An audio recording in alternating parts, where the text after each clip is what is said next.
No one ever mentioned the fourth floor when I transferred to Hollowpine University. I had walked past Braxton Hall a dozen times before anyone brought it up. It was one of those looming, neo-Gothic buildings with narrow windows and iron balconies that seemed built for a stormy sky. But more than its architecture, it was the silence around it that disturbed me. Professors avoided referencing it, students made jokes about the eyes on its top floor, and janitors simply ignored it. It was the kind of place people pretended didn't exist. That changed when I took the part-time assistant role in the Department of Behavioral Sciences. One morning, Dr. Linwell handed me an old brass key without a word. When I asked where it led, she replied, "Room 4C. Don't worry, it's only storage. You'll find it up the locked stairwell behind the west elevator." I blinked. The fourth floor. Her face darkened. She looked at me, really looked at me, and said quietly, "If the door creaks open on its own, leave immediately." The key was oddly cold. That day, I found the rusted gate at the end of the hallway, untouched by any maintenance. The lock resisted the key for a moment, like it didn't want to open. But then, click. The air grew stale. Dust spiraled in the stairwell like it had been disturbed just minutes before. And as I climbed the narrow steps, I felt it. An almost imperceptible vibration beneath my feet, like I was being pulled upward by something alive. At the top, the corridor stretched into shadows, lit by only one flickering bulb. The silence was absolute. No humming lights, no wind outside, no echoes from below. 4 doors, one on each side, all unmarked, all closed, except room 4C, which stood slightly ajar, as if it had been waiting. Room 4C looked like a forgotten classroom from a distant era. The desks were old, built from dark wood with initials carved into them. A thick layer of dust coated everything but one desk in the far right corner. That desk looked freshly cleaned. No dust, no scratches, just a neat chair, slightly pulled out, and a single pencil placed parallel to the edge. It looked recent. The air smelled strange, sterile and clinical, like a forgotten hospital room. And then the feeling began. My skin crawled, not metaphorically. I could feel something watching me, not just from behind, from everywhere. It was as if the walls had grown eyes. I heard a soft creaking sound and froze. My eyes darted to the corner where shadows moved without a source. Then came the breathing, shallow, rhythmic, not mine. I held my breath. The sound continued. I turned around fast, but no one was there. Just the room, just silence. Then I noticed the window at the far end. My reflection stood clearly in the glass, and behind me, a second figure, still, watching. I whirled again, empty. My heartbeat thundered in my ears. I rushed through the inventory, scrawling notes with shaking hands.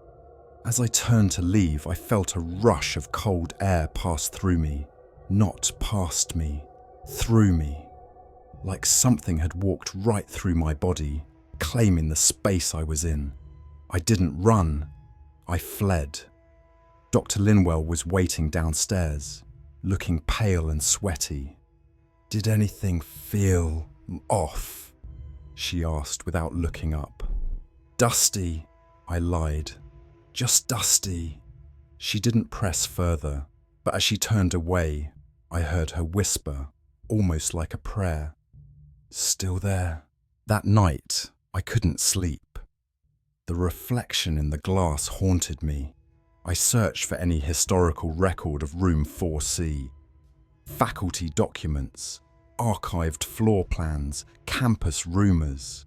But no official record mentioned a fourth floor in Braxton Hall. The blueprints I found online stopped at the third. Even satellite images showed only 3 floors from the outside. Obsessed, I asked the janitor, Frank, an older man with decades under his belt and a limp from a fall he never talked about. When I brought up room 4C, his eyes widened. "You've been up there," he whispered, glancing around. "They sealed it after the psychology experiments back in '78. Students went missing. They shut it down, scrubbed the records. Told us it never existed." "Missing?" I asked. "How many?" "3, he said. "But what they really lost was their minds. You don't come out of isolation like that without something coming back with you. One of them jumped from the 4th floor window. The others never left." "Not really." He wouldn't say more, just walked away mumbling, "It still remembers."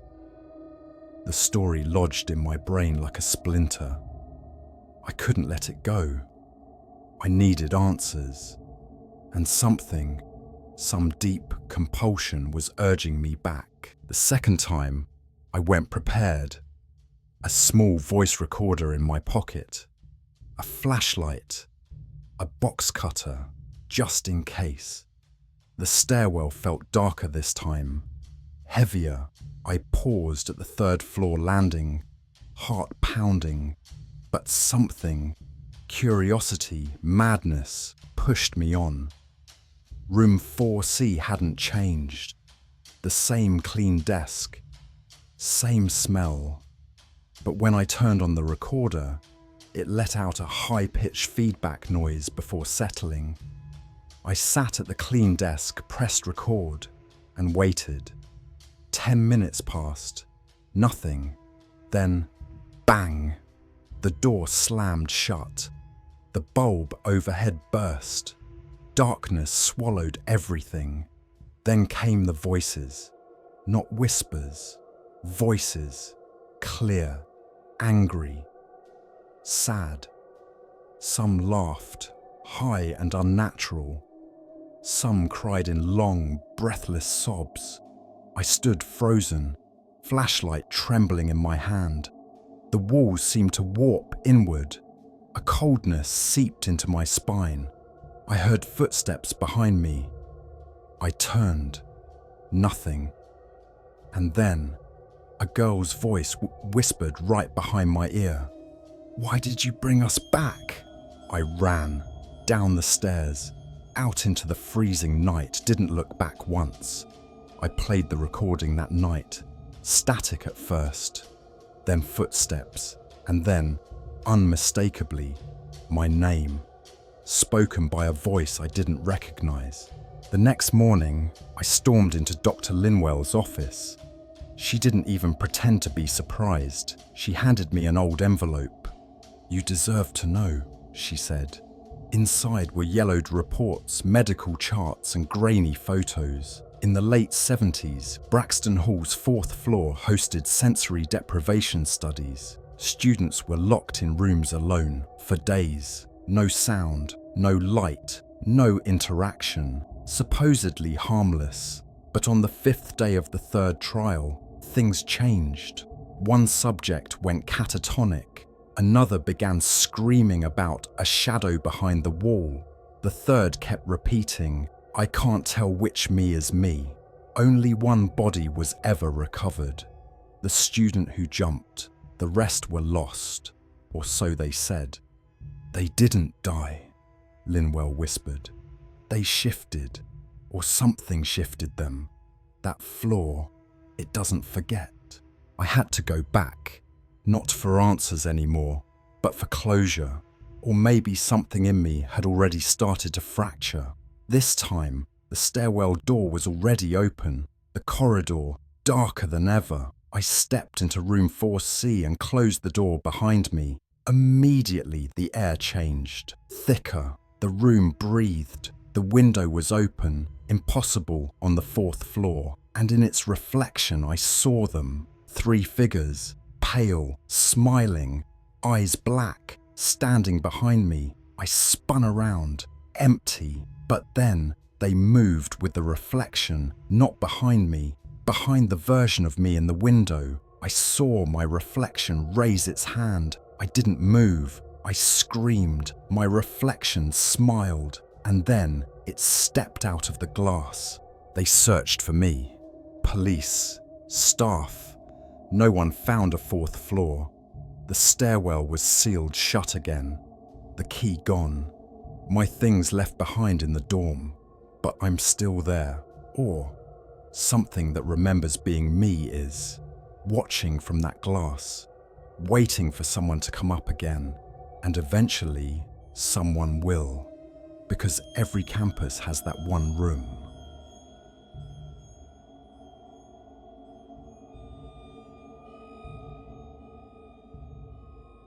When I first transferred to Granger University as part of a mid-career psychology research fellowship, I wasn't looking for thrills. I was 44, grounded, and skeptical of anything unexplainable. The school was known for its historic architecture, ivy-covered bricks, aging stone halls, and its oldest building, Wellington Hall, dating back to 1891. The psychology department was housed there. It was creaky, drafty, and downright eerie at night. But what struck me most was something oddly specific. Wellington Hall had no 4th floor, or rather, it should have had one. I noticed it during my first week.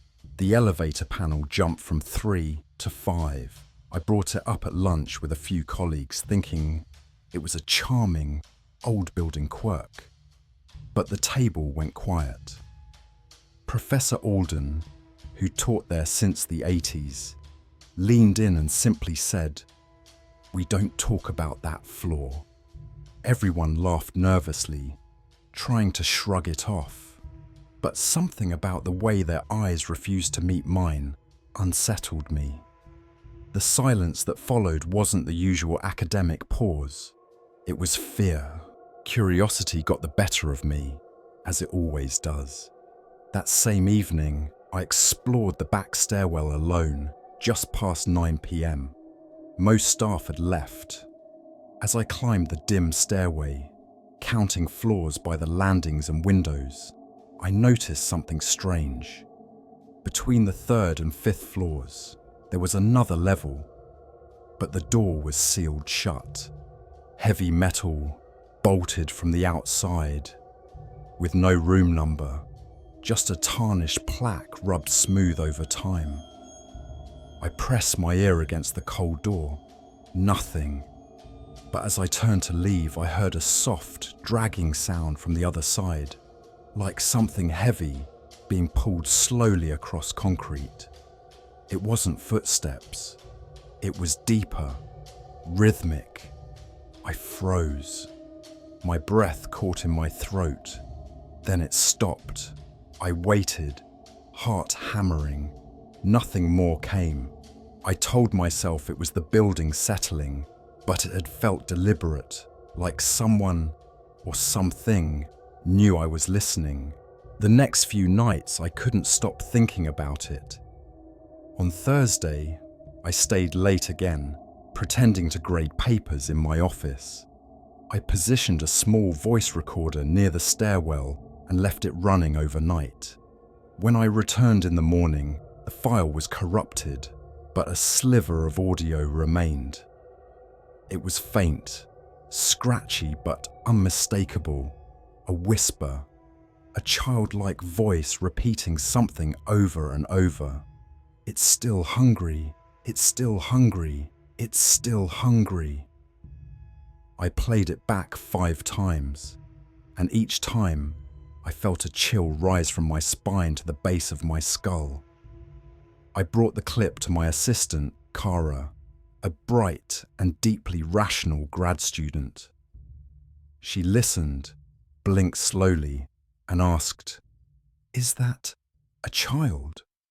When I told her where I'd recorded it, her face drained of color. She mumbled, They say that floor used to be the children's psych ward before the fire. Kara was right. I dug through university archives for hours, finally uncovering a thin, yellowed folder misfiled under closed facilities. Inside was a report from 1976. A fire had broken out in Wellington Hall's fourth floor wing, originally a ward for experimental treatments on mentally disturbed children. The details were vague, but the word containment breach was mentioned. There were no listed survivors, no follow-up reports. It had simply ended. There was no official renovation listed afterward, no reconstruction. It was like the floor had been erased from history, yet the building still stood, and so did the sealed door. Why hide it? Why pretend it never existed? That Friday night, driven by obsession more than logic, I brought bolt cutters and a flashlight. Kara begged me not to go. "You don't know what you're dealing with," she said. But I needed answers. I had to see it. The metal lock was rusted, resistant, but it broke after 5 minutes. The door creaked open an inch. The air that rushed out was ice cold and wrong, like breathing in rot and static. I stepped inside. The hallway was blackened, burned along the ceiling, but the walls, they were covered in children's drawings, charcoal sketches of screaming faces, scribbled hands, a large figure with hollow eyes. One door remained intact at the end of the hallway, slightly ajar. I approached. My flashlight flickered violently as I neared it. Something moved inside. Slowly, I called out, "Hello?" What came back was a low, wheezing exhale, like someone or something breathing. I should have run. I knew I should have, but my legs betrayed me. The room was circular, with rusted hospital beds lining the walls. In the center was a massive stain, black, sunken into the floor, pulsing faintly.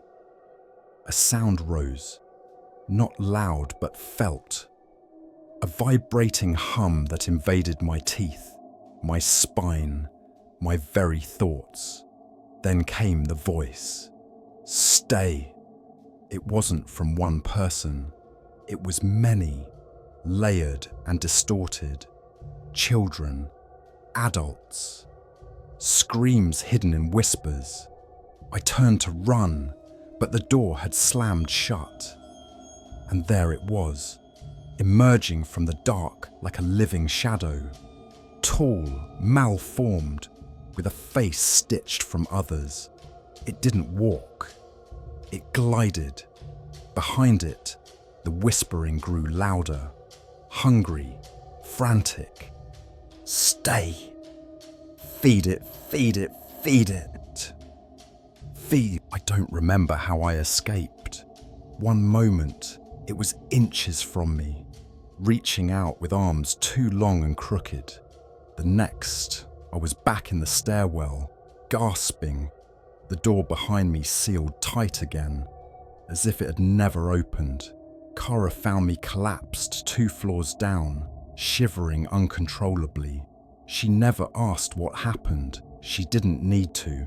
I tried to report it. I went to the dean, the board, even campus security. No one believed me.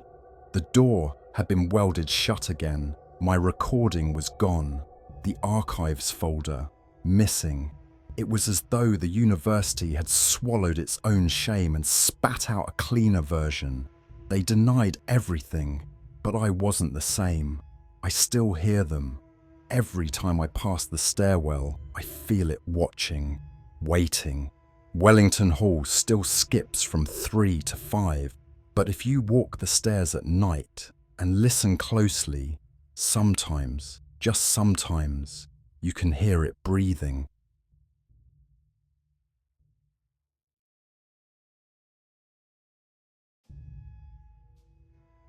I had never believed in ghosts. Spirits were for old stories and overacted documentaries.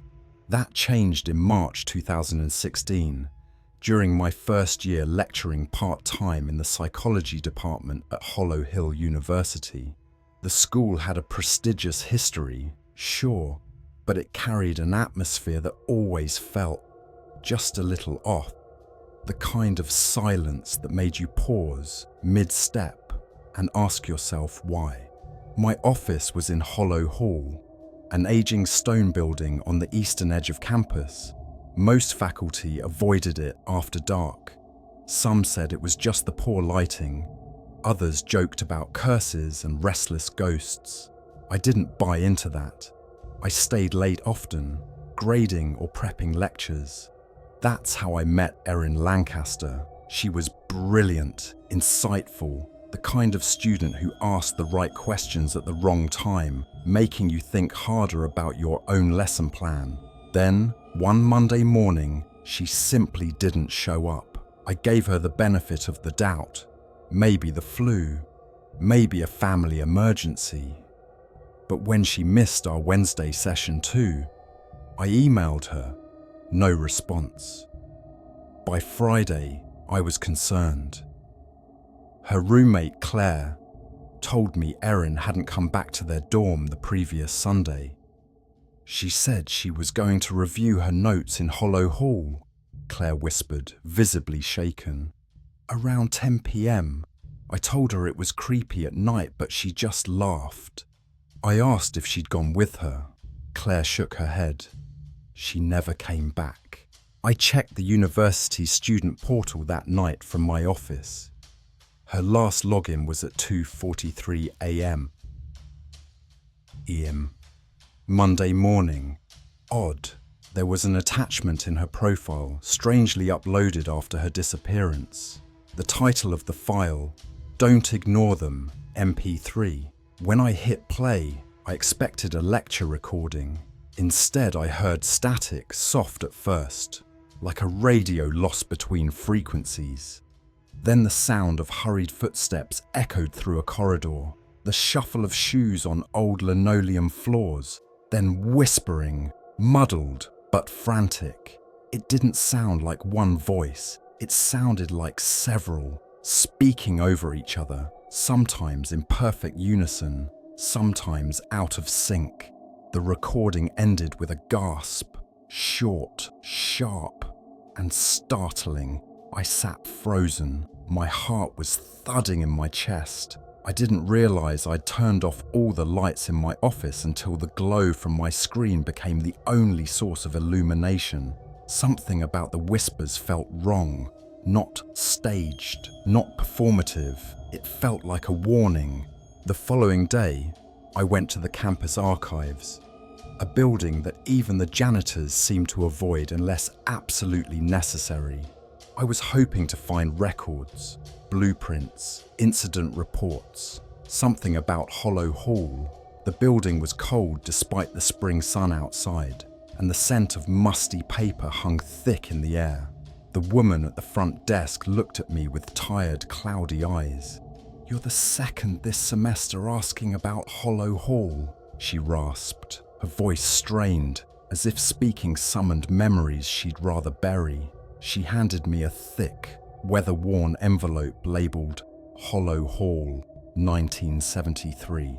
Inside were incident reports, 3 disappearances, students, all vanishing in March, and all with the same final known location, the 2nd floor of Hollow Hall.